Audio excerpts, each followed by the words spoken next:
What's up, everybody? Welcome to the TMJFB. We got today Ryan McGovern exclusive interview. I think Ryan's been looking forward to this one for a little bit while here. It's great to see you. That's a nice looking office. Hey, thank you very much. Yeah, it's the new digs out here in sunny Saline. So yeah, I have been looking forward to this. I love these, and I wish I don't comment as much as others because I'm typically like at work or this, and I'm listening on the fly, and so I feel kind of bad that I don't comment as much as others. But I'm liking it, and I'm pretty sure I'm not one of the ones who have not, what do you call it? Subscribed? Subscribe. Yeah, Yeah. perfect. I'm Excellent. subscribed. So you're one of the guys that we love then. So I gotta ask the generic question. Well, actually, not so generic now, but so you had the old COVID. What was that like? Oh yeah, it kind of sucked, but it wasn't horrible. So yeah, I'll give you a little rundown. So beginning of November, um, I it was right at the time. So I still didn't have my branch office administrator Jody. So she didn't start until November 9th. So it was kind of in the midst. I was in the process of hiring her, and so I was at the office by myself, which actually, in hindsight, worked out really good. But what had happened is, so all of a sudden I was here at work. I was doing a Zoom meeting with somebody, and I'm like, my God, my head just started absolutely pounding. I mean, I think I remember apologizing to the person I was meeting with multiple times. I'm like, I'm sorry, I don't know if I look whatever. My eyes were all glossed over. I'm like, my something is wrong. My head is pounding. And so I ended up going home. I told Amy and the girls, I'm like, I don't know, something's wrong. And so Amy immediately banished me to the bedroom Okay. because she's like, if it's COVID, whatever. So I'm Right, like, right. Who I'm knows? fine with that because I don't really want to do anything other than lay in bed and watch TV. And, we have a walkout. So basically for that week, I would enter the house through the bedroom door, Yep. and I could come to the office every day because no one else was here. So I didn't have to worry about that. The bad part about that was I kept all my appointments. And so I was working through this, and I'm running all these Zoom meetings, and I'm just feeling terrible. And it lasted like 6 days. About 3 nights in a row, I would fall asleep somehow, wake up, had completely sweated through my clothes, my sheets, everything, which I think was good too, because I think it got it out of me a little quicker.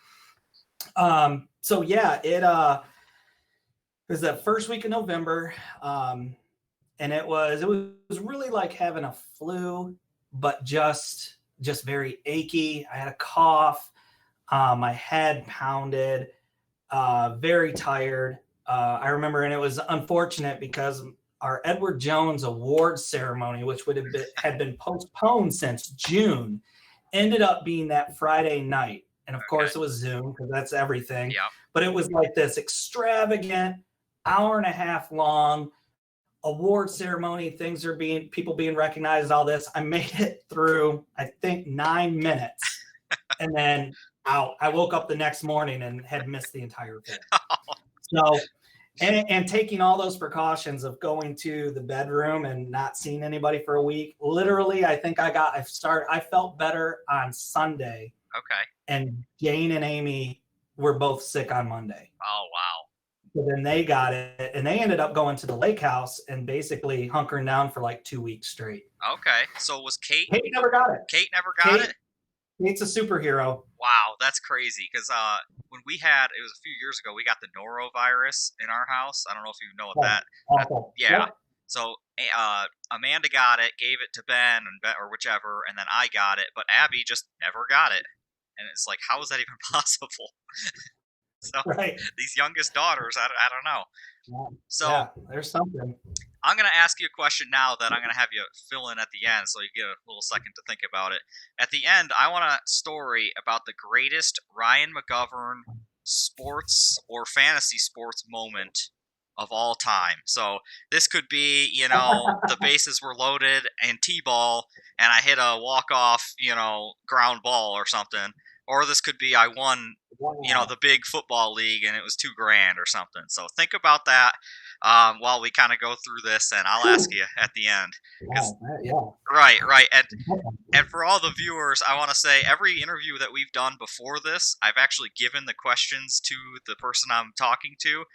I like a raw Ryan McGovern, so so that actually has not happened here. So he's going to be on the fly, on the spot Blind. with everything here. So I think that'll be make it a little bit more fun. Oh, boy. So did you? I assume you watched, and I've heard that you've watched the Ryan McGovern story. What did you think of all that? Did you like it? Oh my gosh, yeah, I loved it. So, and of course, I remember it so well. And so like I was telling you just previously, I went home and played it for Amy and Jane, my oldest daughter. For anybody who's not sure, she's 16. So of course, she thinks her dad is just a nerd dad. Right. So anyway, so we're playing it, and Amy got a super kick out of it because she's mentioned in it, so that was pretty fun. That was cool. And for about a 5-minute time frame there, Jane Jane's like, "Wow, maybe my dad is kind of cool." It was short lived, and I'll explain that in just a second as well. But no, I remember that. That was like, I think I said in a text to you, that was like the perfect storm of me coming out smelling like absolute roses. Like, we walk in, just happened to, know the person behind the counter. They Right. just happen to, I don't know, have breadsticks on reserve for their friends. Right. That's what it seemed like. But it was awesome. And then just to look over and see Jeff and Todd, or Jeff and John, kind of sitting there in bewilderment, like, what the hell just happened there? It really felt like as you were walking out, like you put the shades on and like kicked the door open, wide open, and just strutted out of there. And it was just like, whoa, what just happened? Yeah, that was awesome. And then, so like I said, the Jane thinking I was kind of cool lasted about 5 minutes, and then I played the bonus content about me passing out or almost passing out. And Jane's like, "There it is." That's great. So, and but yeah, should we talk a little bit more about what else happened as a prelude to walking down the aisle Yeah, in the so dressing room? yeah, so just before this, we were talking a little bit, and you had mentioned this, and I'll let you tell it. This was amazing that I totally forgot. So just go right ahead. It's well worth it. All right. So, and you heard the story before, so you know where we're at. We're at the Botanical Gardens in the Senate. We have these hotel rooms, and I can't remember the circumstances exactly of why I didn't have my tux ahead of time, but I remember wherever we got them from, what Men's Warehouse or whatever it was, they had been running a little late, and so John ended up picking up mine, and his dad's, I believe. Yep. And so brought it to the hotel. We're all there. We'd been there for a little while, just kind of hanging out. And so I remember getting dressed, and I'm putting my shirt on, do this, that, grabbing things out of it, and grab my jacket. And I look around at you guys, and you're all buttoning up your vests. And I'm like, why do you guys have vests? And Right. John kind of looks over from the other room like, what? And I'm like, I don't have a vest. That's true. So that might have started the whole like just anxiety, like, oh no, well now what? So yeah, of course I didn't have a vest. Then I get up there and I don't know, like once you start to get anxious or you start to feel whatever, then like anxiety pumps in and panic sets in. And I remember it vividly. I even remember asking Matt, our cousin who was officiating the wedding, like, dude, do you have any water there behind your podium thing? Like, this isn't good. This things are going to go bad real fast. So that was a perfect storm of not being awesome. Yes, and it's so funny because I totally forgot that whole vest thing. And if you ever go back and look at any of John's pictures, there's Ryan without the vest. Yeah, It's just it didn't exist. yeah, And I've yeah. actually been at a wedding where the guy just straight forgot it, but that's not what happened. They just didn't give him a vest. So that was No, pretty crazy. no vest. But all right, so let's jump into some baseball here. So first, right off the bat, I gotta ask, where is Rhino World gonna finish this year? Go. Top two. Ooh, I like that. I like that a lot. So is that a winning the World Series, or is that Yeah. a just falling short World Series? So if we're looking at averages, I feel like I'm due for another World Series win. I get into the playoffs virtually every year, and then it always seems to be that that's the week that my team decides they've played hard enough for the year, and it's about time we slow things down. And so it's that's getting a little old. Now. Granted, I mean it's almost like two seasons, because working your way up, just getting into the playoffs right there, that's a season in itself. Like Very true. I feel like a kind of a, oh nice, all right, and then it's like, okay, now what? Now we play for this. And yeah, it's been, I think I won the first 2 years we did this back to back, and I'm like, oh, this is great. And I don't think I've won since. Right, right. I've always compared your team to like the Atlanta Braves because they had, especially in the 90s, but even they're doing it again today, where it's like, okay, we are one game away from beating the Dodgers and probably beating Tampa Bay. You know, we're Right. one game away, and every year it's like I'm in this playoff, but it just doesn't seem to get over the hump. You think that's fair? Fair comparison? Absolutely. More than fair. Yeah, for sure. So It is. It's a hump. Same thing in fantasy football. right. My percentage of getting to the playoffs and not winning are extremely high. Yeah, and for all those not in that league, I think you've made the playoffs every year but one over the last 20 years or so. And I'll tell you right now, it is hard to make that playoff. There's 14 teams and 8 teams make it, but it's still like, I feel like at Yeah, least at that football league, there's so much luck that has to go in that, like, right, statistically, you should not make it that many times. And then on the right, flip side, if you make the playoffs 20 times, you probably should win a couple of those. right. No, absolutely true. And yeah, even speaking of numbers, I mean, I don't know how many times. I mean, last year I barely made it in, but the one year I didn't make it, if I recall, I think I was third highest in total points that Oh, year. But it was one of those years where you lose a week 54 to 52 and 49 to 46, and all of a brutal. sudden you're Brutal. out. Brutal. So you So, said that you'll finish top 2. Who's the other one? ooh, now that's, gosh, this is where, and listening to all these have been so much fun. And there's so many teams and so many unknowns out there with people who have a pretty solid core, but just so much room Mhm. that they can do stuff with. And I think Sean Driscoll hit on it quite a bit, where it's like, who knows? I mean, there's so many things can change between draft, pre-draft and that evening. And the thing is, this has been brought up a lot too. There are no slouch managers in this league. Right. So everyone, has the opportunity to come out of draft day smelling like roses. But if I was to look at, and I've looked at the teams quite a bit, and seen the cores of different things. And off the top of my head, I would say let's say like if I was a new manager and someone said, hey, go in and you get to start with team 1, 2, 3, or 4 Yeah, I like and that. grow it from there. Who, what core teams do you like? And so if I was looking at like this year, I think I think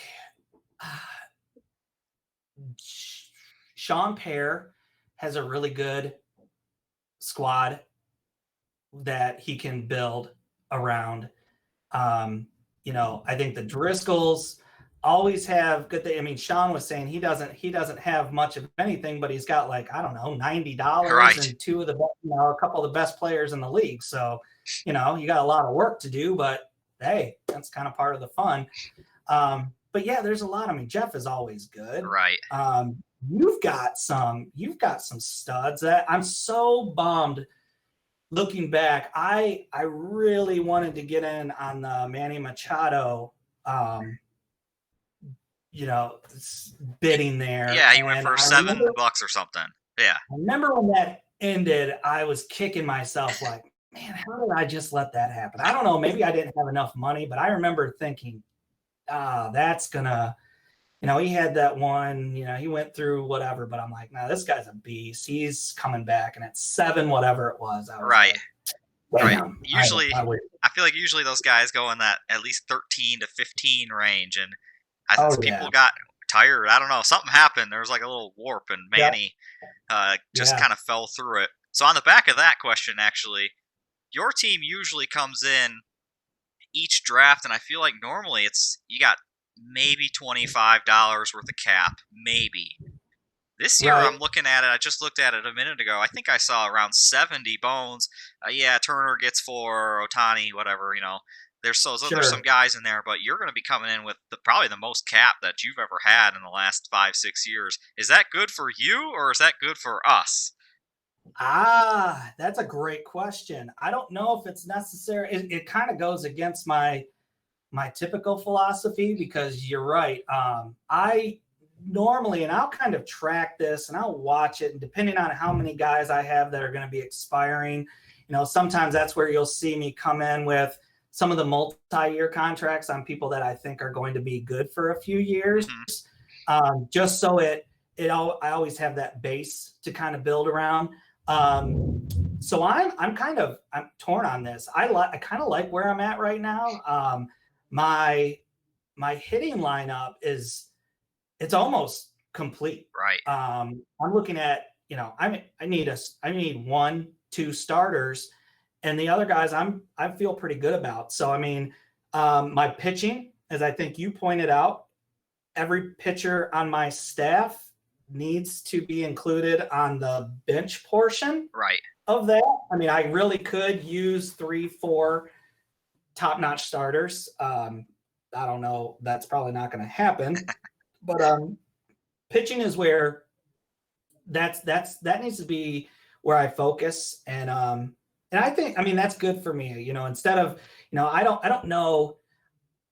I think it'd be tough for me to be in like a Sean Driscoll situation where it's like, well, Right. I have $99 in every single position to fill but one.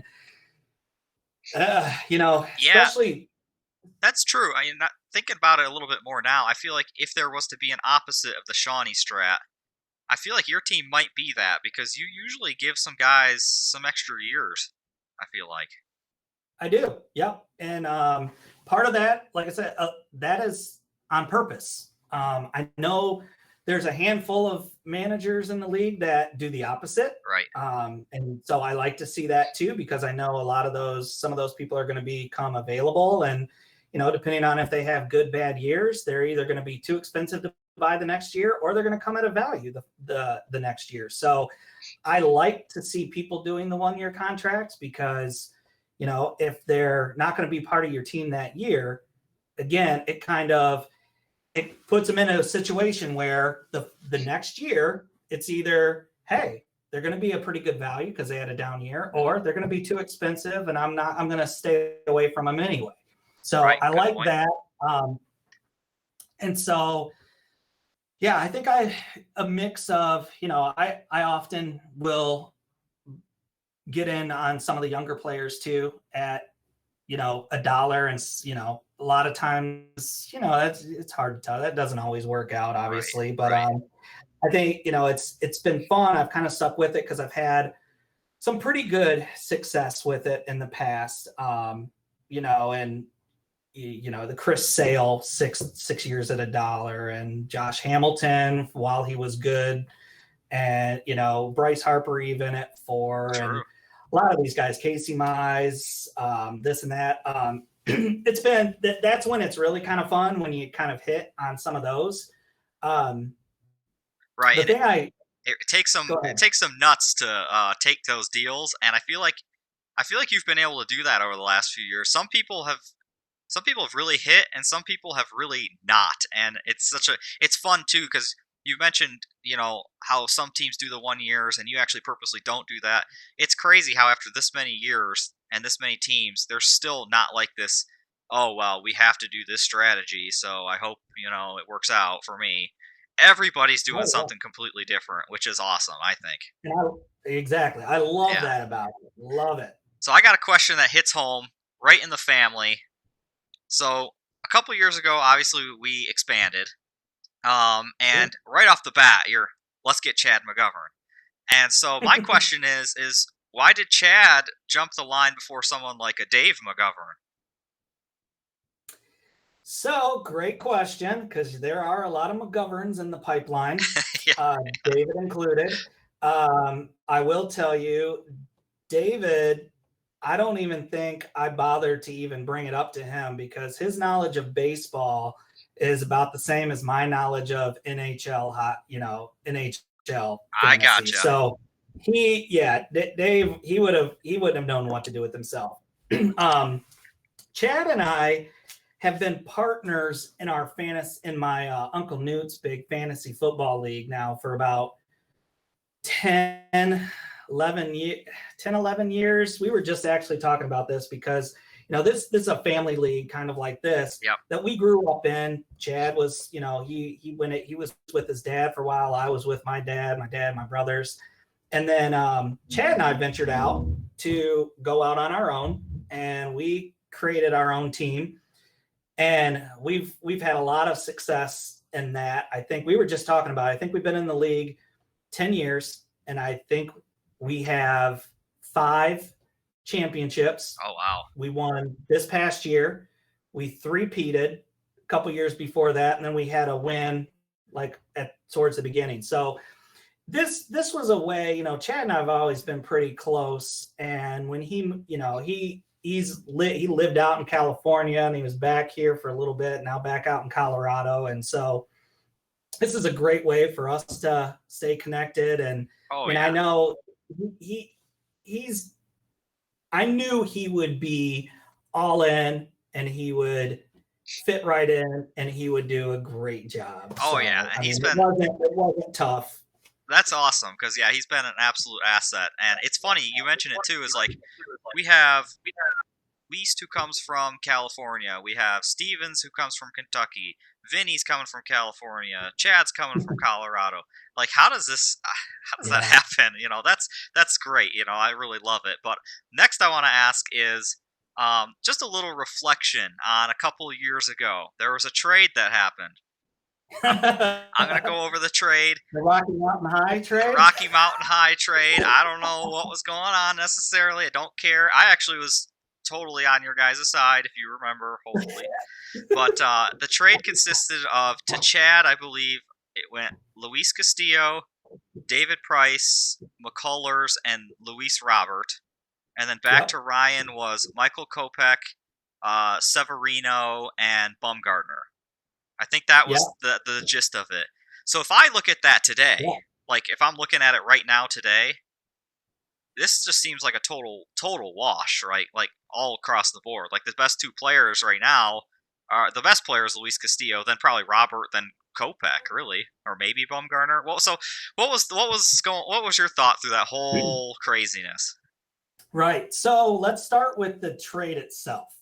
So at the time, I was looking to win right then for this year. And Chad was he was not doing very well. It was one of the first years. He was struggling. And so I think Castillo had 3 years at $7 or something. Yep. Price had multiple years. We were both, I don't know if he was as big on Luis Robert, whatever we call him, as I was. But obviously, I mean, he was a big part of that. And then, and McCullers had like 4 years Yeah. at a pretty good price, and he was coming on. And then with Severino, he was a super cheap contract. It was like 1 year at $1, and so I had that plus like a $4 option the next year. Bumgarner was basically he was super expensive, and he was for the rest of that year. That was it. Right. Yeah, And then, sounds right. and then Michael Kopech was basically my way of saying, well, if I'm going to give you Robert, I'm going to need you. I'll take Kopech. And the funny thing about this was, and a lot of inside, get into like the whole uproar of things that occurred afterwards. And I remember so many people are saying like, this is completely off. I mean, off the charts, not fair. This is garbage. Michael Kopech, number one thing. Luis Robert, who the hell is that? Yeah, Like, I this guy's remember that. garbage. Yep. And I remember when those comments were coming in, Chad and I were together in Colorado, and we were looking at it. And I told Chad right then and there, I said, hey, if it makes you feel better, I said, I will give you Kopech back and take Luis Robert back right now. Right. And he's like, hell no. Nope. And I'm like, are you sure? I said, I will take him back right now. So yeah, it was fun. It was funny to see how crazy that blew up. And, I think people just hearing like, I don't know. I don't think anyone ever really truly believed, and I hope they don't. And if they did, Agreed. Don't even tell me that you did think like Chad and I would ever sit down and like collude to do something. I mean, anyone who knows us knows that's not going to happen. So like I said, if you were out there and you're like, no, I really did think you were cheating, don't ever tell me that, because then it won't leave my head. But we would never do something like that. So, in our minds, he's like, shoot, I got Castilla at $7 for the next couple of years. I've got David Price for next year. I've got McCullers for the next 3 years. Obviously, no one knows injuries. I mean, I didn't know Severino I don't think Severino started a game for me in the 2 years I had him. Right. McCullers, then obviously he got hurt. He went out. David Price opted out. And, yeah, he was hurt all the time. Yeah. Bumgarner really fell off the table. He sucks Bumgarner now. was garbage. Yeah, I think at one point Chad looked back and said, if we played this all out for the years and this, he came out so far ahead on that trade when it comes to like points and things. We always, every once in a while, anytime we get together, I mean, we will often sit back and laugh about it and go, wow, can you believe like how big of an uproar, and you absolutely crushed that trade. Yes. When all said and done. Right. At the end of the day, because if you look at it now, so you essentially the only value, really like good value, would be Castillo right now is still good. Mm-hmm. Robert, Robert, whatever his name actually is, and Kopech is still hurt, and so it's not really he's still got the potential and all that fun stuff, but between Castillo and Robert, like that's where all the value was, and that's actually what went to Chad. So funny stuff. Yeah, and no one knew. Again, Kopech got hurt. Bumgarner got hurt. Severino got hurt. I mean, I think out of that whole deal, I think I only started Bumgarner for a handful of garbage starts. That's it. That's all I ever used out of that whole trade. That's true, because you haven't used Kopech yet. Severino was hurt, and Bumgarner was terrible, and he still is. Yeah. So, all right, rapid fire. We're going to nail out some of these questions, all right? Here we go. Number one, this might not be a rapid fire question, but why does Ryan McGovern love catchers so much? Oh, my gosh, because they're like a lottery ticket in my mind. So when you hit on them and they are good, it's so fun. And going back, I think I've just had some pretty good results with that. So, I took Buster Posey out of college. That ended up getting me a huge return in the trade market.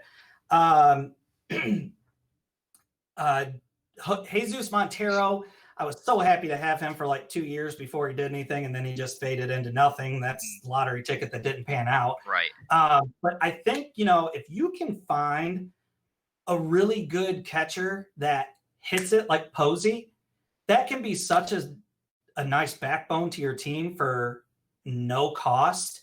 And they're just so hard to come by. Right. It's like when you look at the list of catchers, it's like, okay, there's 5 of them that are pretty good. and then the rest are just they're garbage. I They're all mean, they're just garbage. someone to have on your roster. They're all the So, same.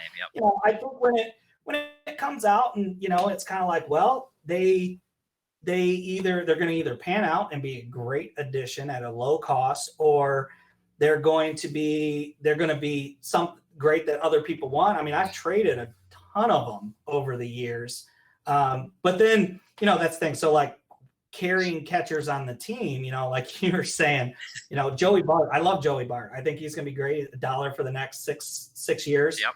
But then why add Posey? Why add all these others?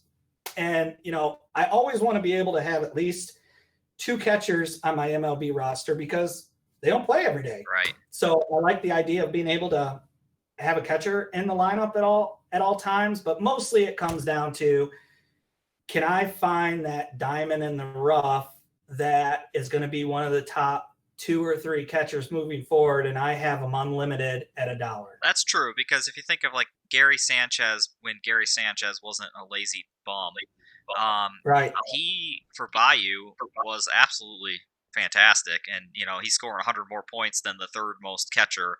So I do understand that. Yep. Next question: what are your realistic expectations for Ohtani coming into this year? Well, I just heard that he hit 97 on the gun yesterday. That's so I'm loving that. Yeah.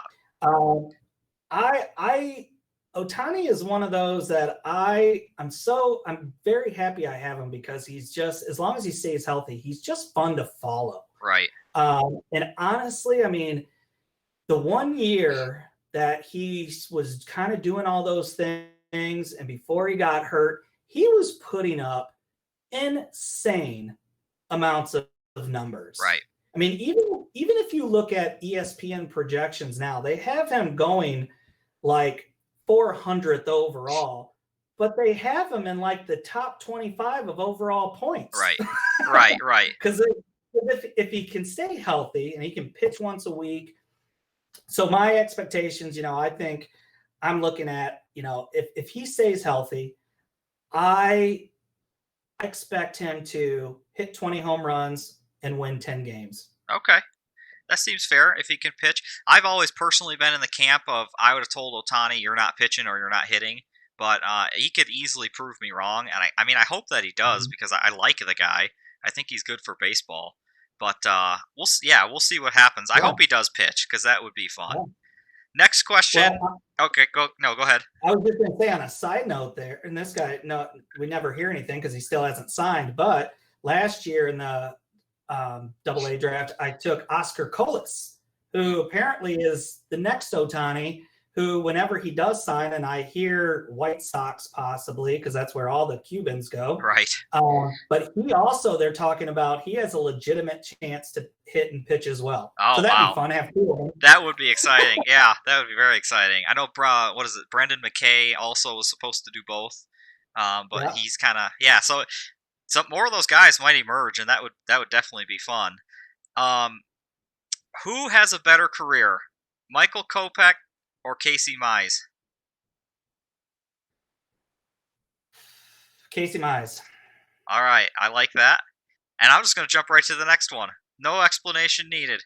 Are you going to keep Mike Clevenger? Depends on what price. If somebody wants to pay him $14 this year and hold on to next year, no. Right. So I don't know. I mean, I could say here's the max I would pay for him, but then it takes all the thought of people doing their blind. Everyone's just gonna go, well, okay, I'm gonna either put this number or nothing. Right. I'm gonna keep that under wraps. Right. I would consider keeping him at the right cost, which is going to be pretty low. Right. I would expect the same. I was wondering if you would consider even straight cutting him before the season, but it sounds like that's not going to happen. Well, no, to me, that wouldn't make a whole lot of sense, because if I cut him, then, me, I guess, or someone else can pick him up for uber cheap. But if I don't, someone's going to lose some cap money on him That's for this true. year. Yeah, true. So they're either going to pay to keep them on the bench, keep them on the DL for a year or not. So Right. Okay. it makes sense for me to hold on to them and just let it play out. That makes sense. I love that. Making worst case somebody else pays for them. I love it. Love it. All right, 2 last rapid fire questions, and I'm going to ask for that greatest Ryan McGovern story. So hopefully you've been thinking of All it. right, I think I have it. Okay, cool. This was my like second warning, just to be ready for it. All right, Yep. last 2. Out of Tom, John, and Vinny, which team wins the championship next? And I didn't include So, Chad because that seemed unfair. Tom, John, and Vinny. Yes. Oh, I wish I had all the teams right in front of me. Actually, I do. Nice. So John had, let's see, John, I love that. 2, 3. Okay. Vinny. Sorry for taking this so much time. Oh, no, you're good. God, Vinny now has ended up with my boy Luis Robert that I like to call him, even though everybody calls him Robert. I'm like, something doesn't sound right about that. I think Chad, and feel free, Chad, when you watch this to comment. I'm thinking you maybe regret that trade because I think it was essentially to gain Chris Sale, who was $30-some-odd at the time, which was good to try to buy and actually win, but it didn't work out in the end. And Robert was lost in the battle. Yeah. Okay. I am going to. They all 3 have pretty good options, but looking at maybe like a 3-year window, including this year and the next couple, I'm going to go with John. Nice. Yes, I could see that. I personally think Spencer Torkelson is going to be like the next Pujols. That's just my thought, but yep. I'm probably biased, and that's fine. All right, last one, really quick. What are your thoughts on the pods and extended bench potential coming into this next season? Wow, that hurts my brain to think about. That's fair. I have a hard enough time following everything else. So to me, to wrap my head around, creating pods for the entire season, and I don't know. I wouldn't be against it. It is what it is. It's always, you always adapt and figure out and have, figure out what it looks like when you do it. I personally kind of like the non-pod right now, but I may just be used to it. As far as extended bench, is that what the second part of that question was? Yeah, we had talked about, because COVID's not gone. Who knows? Right. If you're watching, I know, like, I think me and Tom talked about it a little bit, but like hockey and basketball right now is just like a cluster. Hockey cancels a game like every day. It's super annoying. So it might be, we might have to do something. I don't know what that is, but just general thoughts on that, because last year we brought everybody from AAA up. Yep. I am always, this is standard answer. I am always a fan of extended rosters. Okay. Me, you give me a chance to add more people, and I love it. And I can say that it doesn't really matter what rules change, because Ryan McGovern is going to be in the playoffs regardless of what those rules are. Am I right? Hey, let's keep the streak going. Hopefully. All right. So we've hit that time we've all been waiting for. So I asked at the beginning, the greatest Ryan McGovern sports or fantasy sports moment of all time. Lay it on us. All right. It was tough. I got to tell you, when you first said that at the beginning, I was like, I almost started sweating. I'm like, oh my God, what?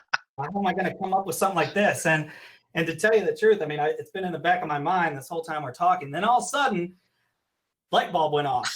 And luckily, it happened so recent that I can get very detailed with it. And Chad will know exactly what's going on here as soon as I start talking about it. So I'm glad we actually talked about Chad earlier, and that how he and I are fantasy football partners in my Uncle Newt's big league, which That's a league that's $200 to get in, $10 a change for your first 5 changes, $20 for any change after that, and you don't have a bench. Okay. So there's a lot of money in this. First place ends up being around $2,500.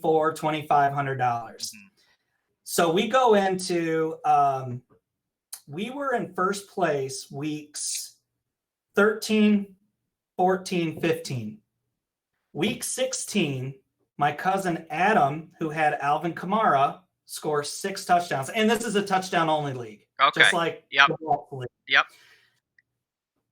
And it's there's no matchups. It's just total points. Oh, okay. Yep. So Adam skyrockets into first place with Alvin Kamara scoring 6 and everybody else on his team.